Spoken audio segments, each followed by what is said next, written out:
If you want to know where the errors in your game are coming from, then this video is for you. In this video, we're doing a pickleball video game breakdown of a 4.5 19+ match. And we're going to show you some trends that you'll see in the video that'll help you understand how these errors are affecting your play. Let's get into it. As we jump into the video, we can see the first area that these players do very well that we're going to talk about. That is, they use the pickleball soft game to their advantage. Sometimes to less advanced players, the approach that these players use in the game can seem backwards, like it's the simpler way of playing pickleball. The reality is that this approach, a smart use of the soft game, is exactly how players advance in their games. You can see in these rallies that the players are using third shot drops to neutralize their positional disadvantage. They then use a soft game to stress their opponents looking for a miss or pop-up without putting their team at risk. Lastly, these players are able to use a soft game to get out of trouble. They reset the rally and bring it back to neutral, extending the rally and making their opponents hit one more shot. They're doing all this through the use of the dink, which includes a third shot drop, and their block volley. Both of these pickleball shots are key to a good soft game. I would give both of these teams an A+ for their use of the soft game. If we haven't met before, welcome to our channel. Into Pickle is part of the Better Pickleball instructional resources. My name is Tony Roy. I hold the highest accreditation available for a pickleball instructor, master teaching professional. I also compete at the senior pickleball professional level of play. The second area that both of these teams do very well is their serve side movement.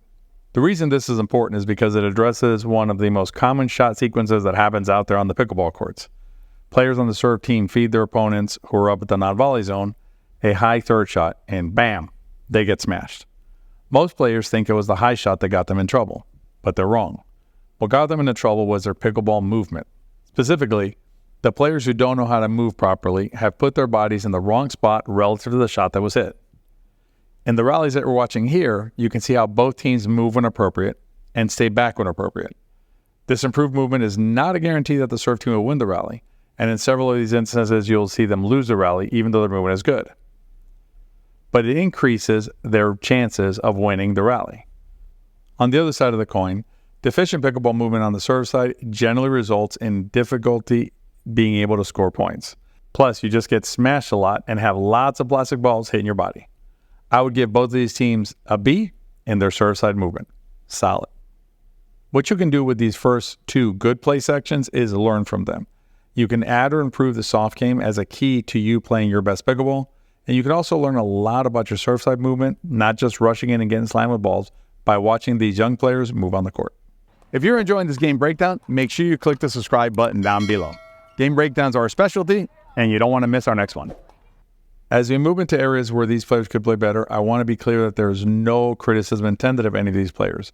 The players in this video are clearly students of pickleball who are intent on improving their pickleball skills and gaining the knowledge to do so. The pickleball footage that we're using in this video was shared with me so that we could use it in this video, and also so that these players could gain insights into their games. I'm going to go over two areas now that these players could do better in their play. If you see something else that you think might help these young men improve, please let us know in the comments below. It will help us and them. The first area where these players can improve their play is with their stroke mechanics, or their shot mechanics. This is by far the biggest problem I am seeing all over the place when I go out there and see players playing or see open play. Players are simply trying to do too much with their shots. This leads to the players overcomplicating their mechanics. Here's the thing about mechanics. You want to have repeatable, consistent pickleball shots. Anytime you add a layer to the stroke mechanic, such as adding a spin or too much swing, you increase the variability of the shot. What this means is that you increase the chances that the stroke mechanic you're using will give you different results each time you use it. The mechanics used on many of the shots in this game could be more compact, removing needless variables and resulting inconsistencies. There's also too much emphasis on trying to spin the shots in a lot of these mechanics that I'm seeing. Wrist and elbow muscles are being used to torque the paddle over. Let's go ahead and look at two specific examples, but most of the mechanics that I'm seeing in this rally can be made more compact with less emphasis on adding super spin to their shots. This first sequence we're going to go through is an over-torquing of the forehand by the player who just returned serve with the gray shirt and the ball cap backwards. We're going to run it a couple of times so you can see it clearly, but what you'll see is the player is flicking his wrist around, and that's resulting in the pop-up here. We're going to see it from the return of serve. You see how he forces that paddle over with his elbow and his wrist, trying to bring the paddle into a more of a topspin form. It's really trying to overspin the ball. It really hurts him here when he gets under it and flicks it. And what happens is he ends up with a pop-up, and then the other team's able to put that ball away. That's an example of over-rotating the paddle to develop spin on the shot. In this next one, we're going to see an example, a similar example, but this is in a fourth shot volley where the player up at the NVZ is trying to roll that ball with the volley, and it's really trying to over-roll it. That's happening here, and I'm going to show you an example in a second with a friend of mine, senior pro player, Paul Olin, and how he uses a different mechanic to accomplish a similar shot. But basically, this over-rotation of the paddle here, really trying to force it over, is causing the player to lose control over the shot. You can also see he lifts his leg up there, causing a little bit of a foundational problem. Here we're going to see Paul, who's in that maroon shirt with his back to us here and the ball cap backwards. You're going to see he gets over and he's going to hit the ball in a similar style, but he doesn't over-rotate the paddle. He just lets the shoulder rotate the paddle, accomplishing the shot that he's trying to hit much more compact without the excessive swinging or excessive rotation of the paddle. I would rate the benefit that these players would get from focusing on simplified compact mechanics as extremely high. Lots of the errors that they made with their shots could be remedied with some work on the mechanical pillar. If you have difficulty controlling your shots, do not know where they will go, or make more shot errors than you think reasonable, then you too would benefit from working on your mechanical pillar. If you're not familiar with the 3 pillars of pickleball, click above or below to get our free downloadable guide that you can get to help learn more about all 3, including the mechanical pillar. The second area where these players could improve is their net awareness.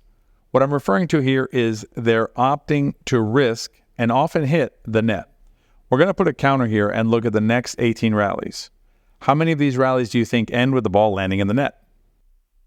As we watch these rallies unfold, a few important notes.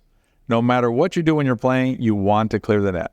There is no way you can win a rally if your ball lands in the net. If the ball gets slammed at you, not great, but better than the net. If your ball lands out of bounds, again, not great, but at least you made your opponents hit one more shot, and it's better than the net. There is simply no outcome of a shot that is worse than your ball landing harmlessly in the net.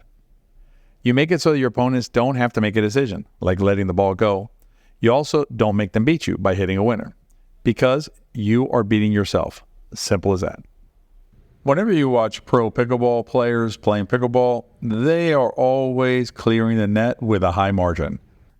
Yet by comparison, when we watch 3-5, 4-0, and even 4-5 pickleball players, these players tend to try and skim the ball over the net. We like to think of the net as having a set of little fingers sticking out of it, and what we tell our students is, don't even let those fingers get close to your ball. Clear that net super high so that you do not have to worry about the net. As I mentioned earlier, if the ball gets smashed at you, or if you hit it out, not that big a deal. If you hit the net, that's the one you're trying to avoid. If you ever want to see a pro pickleball player upset, don't look at their face after they missed a pop-up put away. They're not going to be upset then.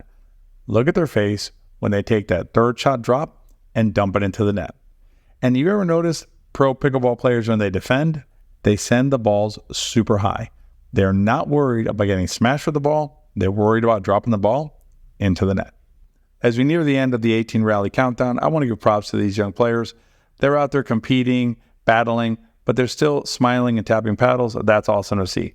If you want to see the full match, I'll link to it in the description below. All right, at the end of 18 rallies, as they say, the numbers simply do not lie. Out of these 18 rallies, 12 ended with the ball in the net. That is 67% of the rallies. Imagine a world in which you could take the net out of play and not have any of your rallies end with your ball landing in the net. As with simplifying and compacting their stroke mechanics, I would rate this as an extremely important part of their game and would give them a lot of benefit to work on it. If you want to work on this part of your game, here's a technique that you can use. Next time you play, pay particular attention to how many times your shot lands into the net. Then, adjust your intended shot higher. If you get smashed a few times, so what? You at least have a chance then. Make it so you hardly ever hit the ball into the net, and you develop a special aversion to this error. Use the tips you learned in this video to continue working on your play, and you're going to enjoy a better pickleball game. Here's some other videos you can check out, including our game breakdown playlist. Lots of great pickleball videos in there. Let us know how we did in the comments. And if you like this video, give us a thumbs up. We'll definitely make more. We'll see you in the next video.